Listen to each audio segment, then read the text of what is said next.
Here again? It has been too long, my friend. Likewise.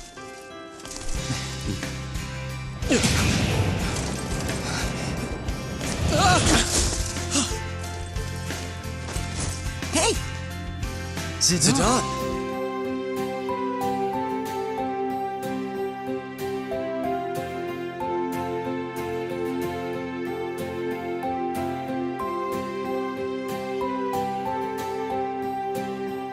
Zidane Tribal, the tailed thieving protagonist from Final Fantasy IX.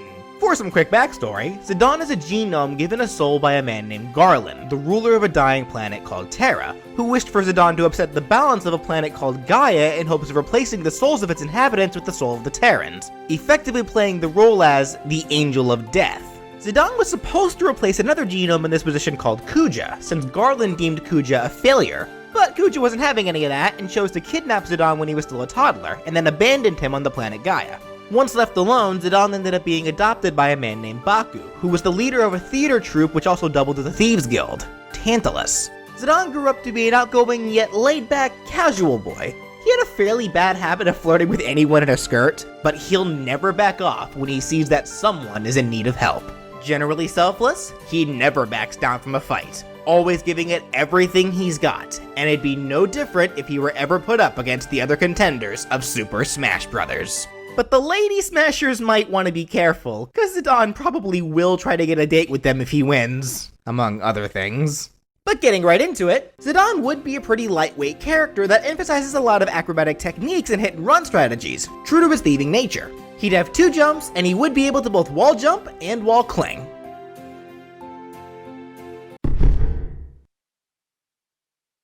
Zidane in Final Fantasy IX actually utilizes 2 kinds of weapons, dual-wielding daggers and double-sided thieves' swords. He'll be using both kinds for this moveset as a combination weapon, being able to combine the 2 daggers at the base of their handles to turn them into a thief sword. This might sound familiar, as it's also what Pit uses when he fights with his bow blades. Such a ripoff, am I right? Wrong! Zidane did it first, as in Final Fantasy IX, one of the main means of acquiring thief swords in that game was by synthesizing 2 daggers together, turning them into thief swords. So Pit's the true ripoff here. Take that, you stupid flightless nerd! This is also something that Zidane does in the Dissidia series, the Final Fantasy fighting games. So as such, for Zidane's jab, it'll be a 3-hit jab utilizing the first strike of his Rumble Rush attack. It starts with a horizontal swing from his right dagger from right to left for the first hit, then he flips that same dagger that he just swung upside down in his hand to swing it back from left to right for the second hit, and the jab concludes with Zidane doing a quick spin while swinging the left dagger from left to right to launch foes away. For the dash attack, Zidane will do the same kind of dash attack that he has in Dissidia, his Steel attack.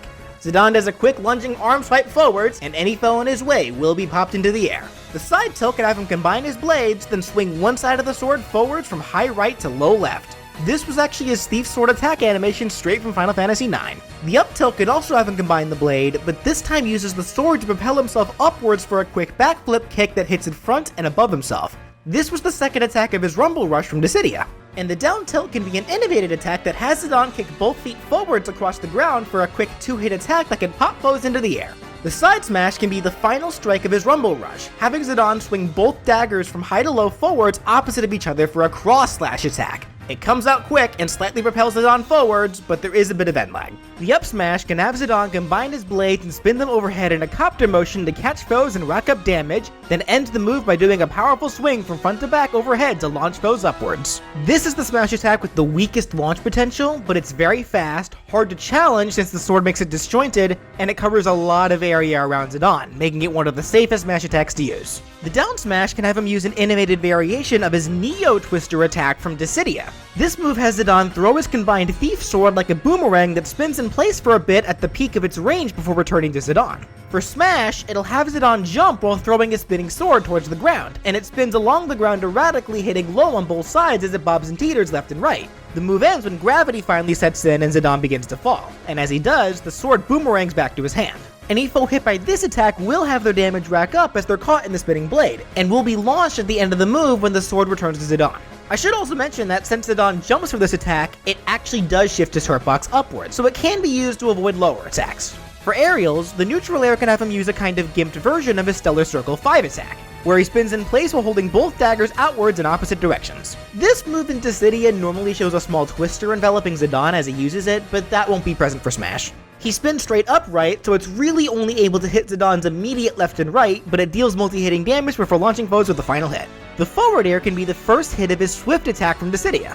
It's a 2-hit attack that starts with Zidane swinging his right dagger from right to left for a quick flinching hit, then automatically follows up with a swing from his left dagger from low to high to launch foes away. The back air can have Zidane combine his blades, then swing one side of the sword behind himself from low to high. The up air can be an innovated version of the first hit of his scoop art attack from Dissidia, having Zidane thrust his combined blade upwards while he holds it flat. It doesn't have a whole lot of vertical reach, but it makes up for that with wide horizontal range. And the down air can be the second hit of his scoop art, which simply has Zidane stomp both of his feet straight downwards. And just like in Dissidia, this attack will spike if it sweet spots.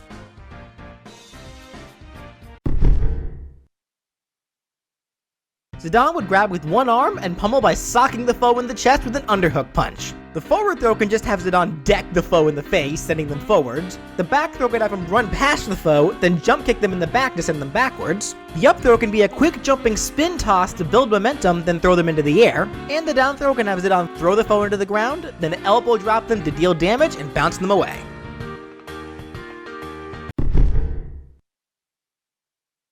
For Zidane's special attacks, these can have him use some of the various skills that he can get in Final Fantasy IX.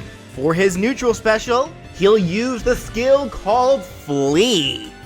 Yep, literally the skill that makes it easier to run from battles. For Smash though, there will be a bit more tactical necessity for this one. Call it a tactical retreat. When you activate it, Zidane will automatically sprint into a dash forwards, and while he does this, he enters a state where he's completely invincible from all attacks, allowing him to run right past anything that might hurt him, like projectiles or obstacles in general.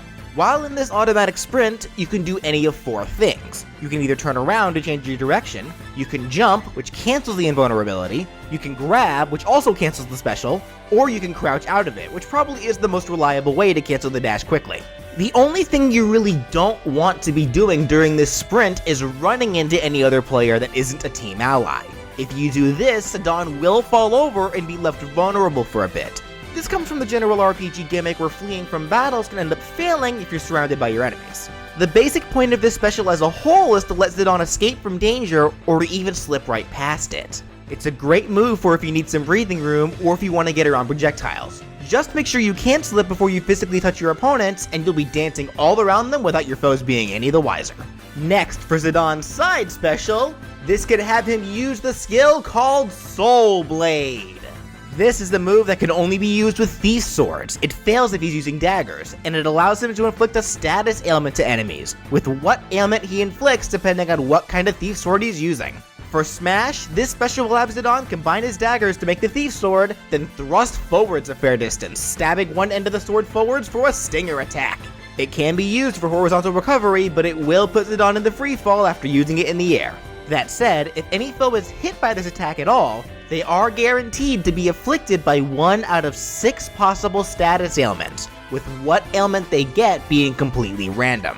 50% of the time, it casts Poison, which honestly is the best possible outcome compared to the others. It racks up 15% of damage over the course of 10 seconds before it wears off. 20% of the time, it casts Confuse, which reverses the movement of their horizontal controls for 8 seconds. Another 20% of the time, it casts Mini, shrinking the foe for 10 seconds. At 5% of the time, it'll put the foe to sleep, which works just like how sleep normally does in Smash. At 4% of the time, it'll cast Petrify, which turns the foe to stone, making them unable to move until it wears off, but they can mash buttons to break out faster. While encased in stone, they take half damage from all attacks and cannot be launched at all, but if petrified in the air, they will just fall straight down, so you best hope that doesn't happen to you, otherwise you will be casting Meteor onto the blast zone. But by far, the scariest ailment that the Soul Blade can inflict, which can only happen 1% of the time, is Doom. If you're hit by this, you literally only have 10 seconds to live until your character just explodes, automatically losing a stock. There is only one way around this. If at any point before those 10 seconds run out, Zidane loses a stock, then the Doom ailment will just disappear. So if you get hit by the Doom status, you better KO Zidane as fast as you possibly can, which might be hard thanks to his flee abilities, so good luck with that. Next, for Zidane's up special, this could have him use an innovated version of Tidal Flame. This is a recovery move where Zidane engulfs himself in fire, then charges into any chosen direction. So it is pretty much just like Fox and Falco's fiery up specials, but this idea mostly comes from how the Tidal Flame works in Dissidia. Any foe in Zidane's way will be dragged along, taking damage until they're launched into the direction that Zidane was flying into at the end of the move. And for Zidane's down special, this could have him use the skill called Lucky 7. This is going to be a very unique kind of attack, as its usability will be solely reliant on Zidane's damage percent. And prepare yourself now, folks, because I'm about to be saying the word 7 quite a bit here. Lucky 7 will have Zidane release a rainbowish explosion of energy from his body, and it'll only deal damage based on whether or not Zidane actually has a 7 in his current damage percent.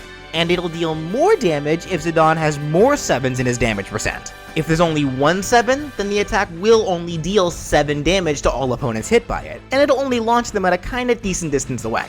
If Zidane has two 7s, then the attack will actually deal 77 damage to all foes within range, and it will launch them a pretty fair distance, but it isn't capable of KOing unless they're already very close to the blast zone.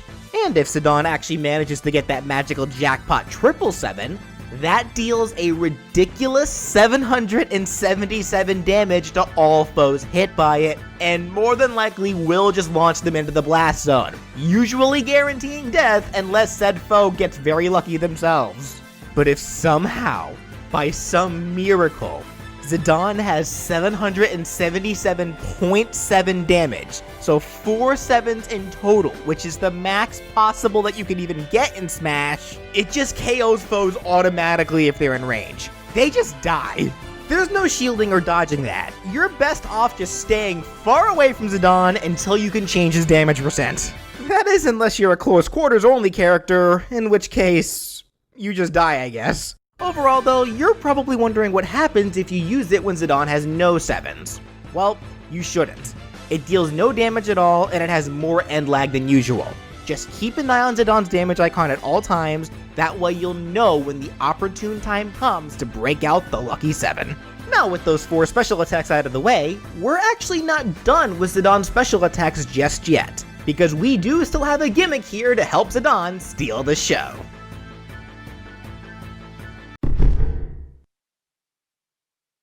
To get this out of the way now, being another Final Fantasy character, Zidane will have a similar type of gimmick to that of Cloud's Limit Break, except in Final Fantasy IX, it was called Trance. Limits and Trance between the two games are very similar. They are both described in-universe as surges of emotion. There are mechanical similarities as well. They're charged up whenever the character takes damage, and once fully filled, can unleash powerful attacks. But that is for the most part where the similarities end.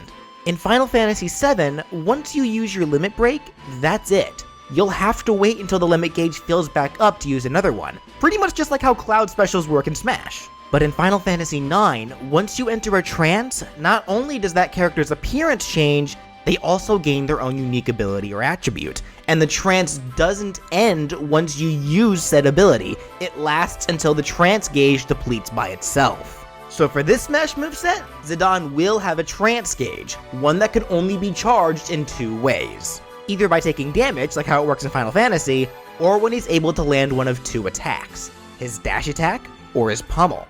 I didn't mention this before, but I made his dash attack his steal move for a reason, because if it lands, it actually will have Zidane metaphorically steal from the foes hit by it, but all this will do is add a small chunk to his trance gauge. The pummel will also act as steal. Well, more like mug in this case, I suppose, as each hit from the pummel will add small amounts to the trance gauge as well. And when the gauge is filled up, Zidane will take on his pink furry trance appearance. While tranced, his movement speed and frame data all gain small improvements, and unlike Cloud's Limit Break, using a special while tranced will not automatically revert Zidane back to normal, with one exception, but I'll go over that later. For the most part, he will stay tranced for the full 15 seconds that it's active until it wears off on its own. And speaking of specials, those are what go through by far the most extreme changes when Zidane trances. As he no longer uses skills, he uses Dyne.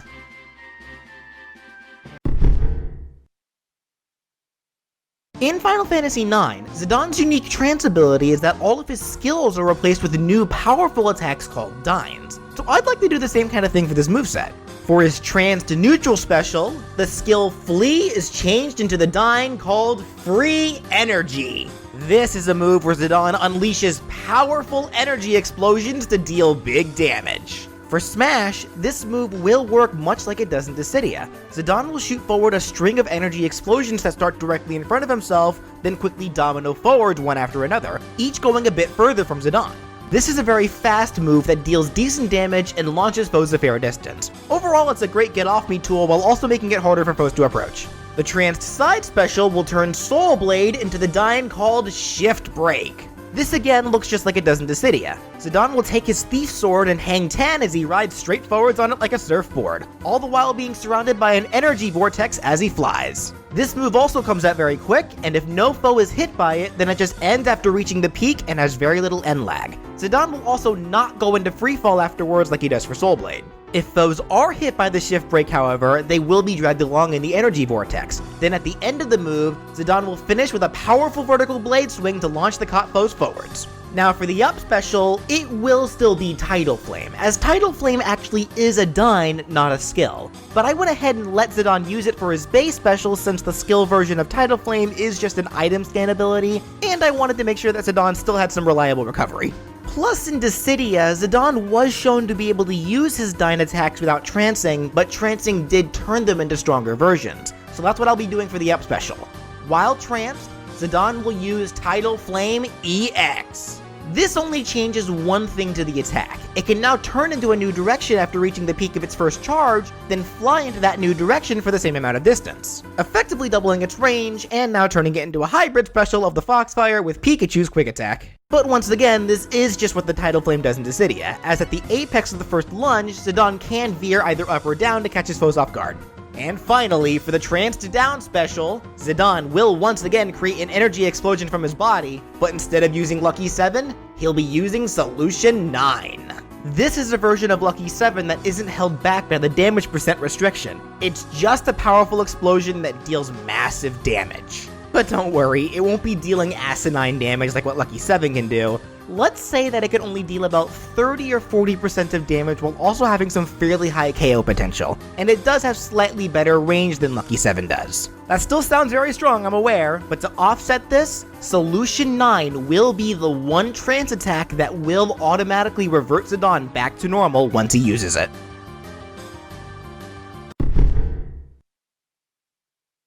For Zidane's final smash, he'll actually have two. One while normal, and one while tranced. While normal, he uses his most powerful skill, Thievery. In Final Fantasy IX, this skill dealt damage based on how many successful steals Zidane pulled off on enemies throughout the entire game. So for Smash, it'll do a similar thing. Zidane will drop a giant treasure chest in the spot that he's currently standing in, which then causes a huge explosion of golden energy. It has high launching potential and deals big damage, but it'll actually deal even more damage based on how many times Zidane was successfully able to pull off his dash attack and pummel over the course of the entire match. Now for Zidane's tranced final smash, he'll use the Dyne version of Thievery, Grand Lethal. This has Zidane unleash powerful beams of energy from his body that shoot into all directions, and getting hit by any of the beams will deal huge damage and knockback, being almost true to its name and leading to some lethal KOs. And while this isn't normally the case in the base game, for Smash, the same rules apply to Grand Lethal as it does to Thievery. The more Zidane steals, the more damage it'll do.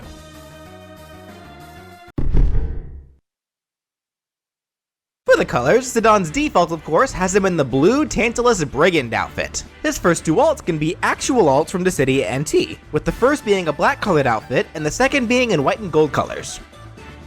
His third can give him a red outfit, which can be in reference to outfits that we see on Genomes, as well as what's worn by his sister, Makoto. Then can be orange, another Genome color, but this could also be in reference to Princess Garnet, or Dagger as she preferred to go by on the streets. Then there's a dark violet color scheme, once again in reference to the Genome outfits, but this could also harken back to the main antagonist and Zidane's older brother, Kuja. Then there could be a green alt, no real reference to anything, it's just there to spread out the color spectrum. And finally, he can have one alternate costume, showing Zidane in the Pluto Knight armor, the same that we see him steal at the beginning of the game after sneaking into the castle to abduct Garnet, as well as what was used as an alternate costume in Dissidia. For the stage intro, it can just show him falling from high up, then posing after he lands, just like what we see from Cloud and a few other characters. A fairly simple stage intro, I'm aware, but I always like to imagine, at least for Cloud anyway, that he came down after jumping off of his airship. So let's just pretend that Zidane jumped off the Hildegarde or the Invincible or something. For Trance, his first could have him casually lean back on one of his daggers while flipping his hair, all the while saying one of his most famous quotes, You don't need a reason to help people.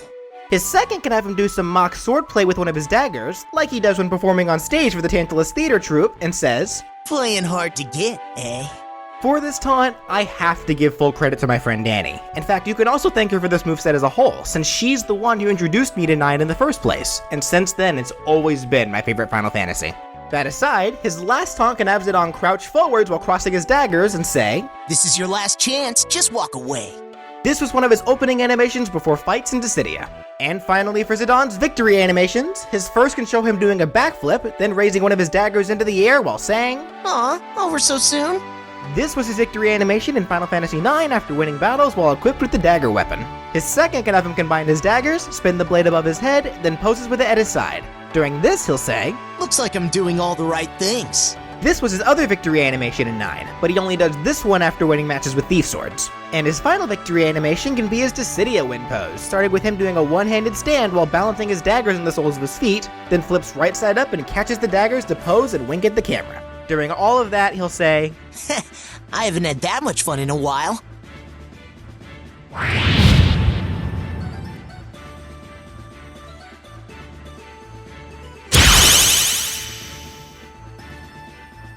And that does it for What If Zidane Was in Smash! When I first saw Final Fantasy IX, I did not think I was going to love it as much as I did, and Zidane very quickly became my favorite character not only from that game, but from the entire Final Fantasy series as a whole. He's such a fun character, he has great character development, heck, most of the characters in that game do.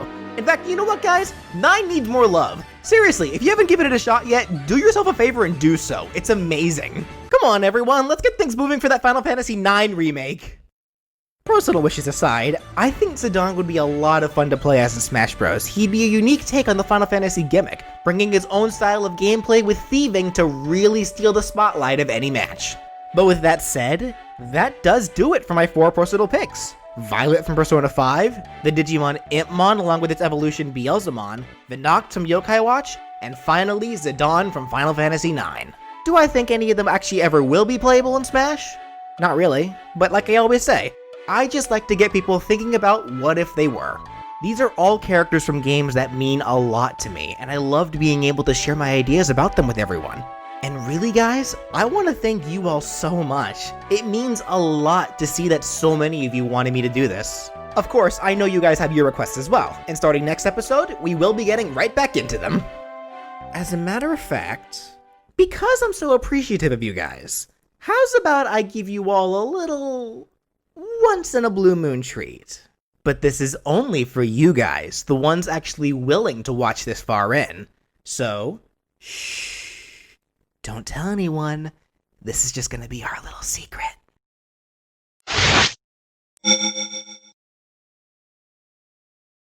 Anyways, if you liked what you saw and would like to see even more characters be given possible Smash movesets, be sure to subscribe. And if you'd like to support the show and help me be able to make more content for you guys, you can click the join button either below the video or my main page to become a sponsor for my channel. Doing so will get you access to my private Discord as well as channel emotes. You can guarantee that your name appears in my videos, or even get the option of knowing what if character is coming up next a week in advance. I'd really appreciate anything that can be contributed. And of course, if you have a character that you want to see be given a possible Smash moveset, leave a comment down below or contact me on Twitter at BrawlFan1 on Twit. I hope you all enjoyed, and as always, thank you so much for watching!